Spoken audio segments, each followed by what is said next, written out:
Indian సినిమాలో Hollywood director దొరికాడు అన్న. మనకు అలాంటి డైరెక్టర్ దొరకడమే గొప్ప అన్న. చాలా బాగా తీసాడు సినిమా అనేది, చాలా బాగా తీసాడు. జాన్ విక్ మూవీ సిరీస్ చూసా, ఇది జేమ్స్ బాండ్ మూవీ సిరీస్ చూసా. జాన్ విక్స్ మూవీలో ఉన్నట్టు యాక్షన్స్, జేమ్స్ బాండ్ మూవీలో ఉన్నట్టు వెపన్స్ కానీ, ఇదేది కార్స్ అవి కానీ, ఆ యాక్షన్స్ అయితే అమోఘం నిజంగా. అసలు అమెరికాలో ఇలా ఇయర్లీ గన్ ఫెస్టివల్ జరుగుతుందని తెలుసు, ఎప్పుడో 15 years బ్యాక్ విన్నా. అది నిజం అన్నట్టు, అది ఎంత అపాయకరం అయిపోతుందో, గన్ కల్చర్ ఎంత అపాయమో అంత బాగా చూపెట్టారు. ఇంకా లవ్ స్టోరీ అయితే ఇలా కూడా లవ్ చేయొచ్చు అన్నట్టు చాలా బాగా చూపెట్టారు. నాకైతే ఫుల్ ఎంటర్టైన్మెంట్గా అనిపించింది. ఇంకా కామెడీ అయితే అదో రకం కామెడీ, నాకు చాలా హ్యాపీ అనిపించింది. సూపర్ మూవీ అండి, బాగానే ఉందన్న మూవీ అయితే. Eagle cinema top notch action scenes ఉన్నాయి. రవితేజ గారి విధ్వంసం చూస్తారన్న సినిమాలో అయితే మాత్రం ఫస్ట్ హాఫ్ స్టార్టింగ్ చూసుకుంటే స్లోగా స్టార్ట్ అయ్యి మెయిన్ స్టోరీలో వెళ్తున్నప్పుడు కానీ చాలా గ్రిప్పింగ్గా తీసుకున్నారు. ఫస్ట్ హాఫ్ వచ్చేసి చాలా గ్రిప్పింగ్గా ఉంటుంది, చాలా బాగుంటుంది. బ్యాక్గ్రౌండ్ మ్యూజిక్ బాగా వర్కౌట్ అవుతుంది, ఇంటర్వెల్షన్ కూడా బాగుంటుంది. సెకండ్ హాఫ్ వచ్చేప్పటికైతే ఫ్లాష్ బ్యాక్ పార్ట్ ఎప్పుడైతే వస్తుందో ఎక్కడో కొద్దిగా స్లో అవుతుందేమో అనిపిస్తుంది మనకి. బట్ సడన్గా మళ్ళీ వెంటనే ఫ్లాష్ బ్యాక్ ఎక్కువగా లాగకుండా వెంటనే టాప్ యాక్షన్ అంటే ప్రెజెంట్ స్టోరీకి వచ్చేయడం వల్ల అది ఎక్కడైతే మనం పడిపోతుంది అనుకున్నామో గ్రాఫ్ పైకి లేస్తుంది అన్నమాట. సో క్లైమాక్స్ వచ్చేసి మొత్తం అరాచకం అన్నట్టు ఉంటుంది. పాజిటివ్స్ విషయానికి వస్తే action top notch action sequences and background music and production values కూడా చాలా బాగున్నాయి. రవితేజ గారు ఆయన సూపర్ కాన్ఫిడెంట్ అని ఎందుకు అన్నారో, అది సినిమా వస్తుంది మేము కూడా సూపర్ కాన్ఫిడెంట్ ఉన్నాం సినిమా హిట్ అవుతుందని పక్క. సినిమా అయితే బాగుంది, సినిమా చాలా బాగుంది, ఎక్సలెంట్. అసలు it's a pan India movie. అంటే పాన్ ఇండియా మూవీలో మనం చూస్తున్నాం చెప్పు పాన్ ఇండియా మూవీ చూస్తున్నట్టే ఉంటుంది. ఎక్కడ కూడా రవితేజ గారు క్యారెక్టర్ ఎక్కడ కూడా తగ్గలేదు, చాలా బాగా చేశారు.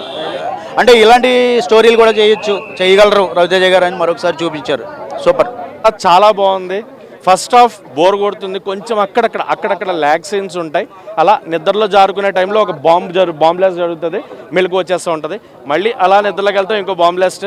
సో గన్లని బాంబుల్ని చాలా గట్టిగా వాడారు సినిమాలో. దీనివల్ల ఫస్ట్ హాఫ్లో కొన్ని సీన్స్ అని చెప్పా, నువ్వు దీన్ని కాంట్రవర్సీ చేయాలని మటుకు చూడకు. సెకండ్ హాఫ్ చూస్తే మటుకు ఫస్ట్ హాఫ్ ఒక ఇంపార్టెన్స్ అర్థమవుతుంది. సెకండ్ హాఫ్ వల్ల ఫస్ట్ హాఫ్ ఎలివేట్ అవుతుంది. అండ్ రవితేజ గారి ఫ్యాన్స్కి మాస్ థియేటర్లో చూడండి, పూనకాలే కంప్లీట్గా. మాస్ మహారాజా జాతర అనమాట. అతడే కంచా అతడే కాపరి అన్న దీంతో ఆ స్లోగన్ నిజంగా చాలా బాగుంది. అండ్ కేజీఎఫ్ని పక్కన పెడదాం భయ్య, మన తెలుగు వాళ్ళు మనకి తగినట్టుగా గన్స్ని ఇంకా నెక్స్ట్ లెవెల్లో చాలా వచ్చాక గన్స్ కేజీఎఫ్ తర్వాత కేజీఎఫ్ని ఎందుకు ఇన్స్పిరేషన్ అనుకోవాలి. మన వాళ్ళు కేజీఎఫ్తో స్టార్ట్ అయింది, బట్ మన వాళ్ళు తీసుకున్న లెవెల్ నెక్స్ట్ లెవెల్కి వెళ్ళింది. దీన్ని ఇంకొక నెక్స్ట్ లెవెల్ తీసుకొచ్చారు. కాళీమాత ఎపిసోడ్ ఉంటుంది, కాళీమాత ఎపిసోడ్లో రవితేజ గారి ఫ్యాన్స్ థియేటర్లో కుర్చీలు ఇరక్కపోతే నా పేరు అడగండి, ఖచ్చితంగా చెప్తున్నా. సో కుర్చీలు ఇరిగిపోయే నెక్స్ట్ లెవెల్ యాక్షన్ సీక్వెన్స్. ఆ కాళీమాత ముందు రవితేజ గారు ఫైరింగ్ ఎపిసోడ్ ఉండి నిజంగా అది కాళీమాత ముందు వీరభద్రుడు నాట్యం ఆడుతున్నట్టుగా అనిపించింది నాకైతే. ఏమీ లేదు, నెక్స్ట్ లెవెల్ ఎలివేషన్స్ అవి ఉండాలి. ప్రతి సీన్ ఇంట్రడక్షన్ భయ సినిమాలో గుర్తుపెట్టుకోండి. ప్రతి సీన్ స్టార్ట్ టు ఎండ్ వరకు ప్రతి సీన్లో రవితేజ గారి ఇంట్రడక్షనే ఉంటుంది. ఇంట్రడ్యూస్ చేయడంలో మటుకు ఇది నెక్స్ట్ లెవెల్ సినిమా.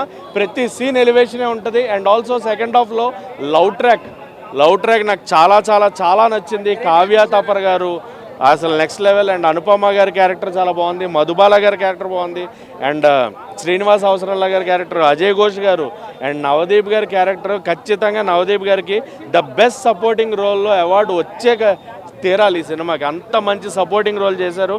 అండ్ ఫైనల్గా మాస్ మహారాజా రవితేజ థియేటర్లో ఆయన ఇచ్చిన కమ్బ్యాక్ ఉంది భయ్య, నెక్స్ట్ లెవెల్ నిజంగా. సో ఫ్యాన్స్ మాస్ థియేటర్లో చూడండి, మీరు ఖచ్చితంగా పూనకాలు చేస్తారు, జాతర చేస్తారు, అంత బాగుంది cinema. Eagle complete positive talk and 5కి 3.5 రేటింగ్ సినిమా.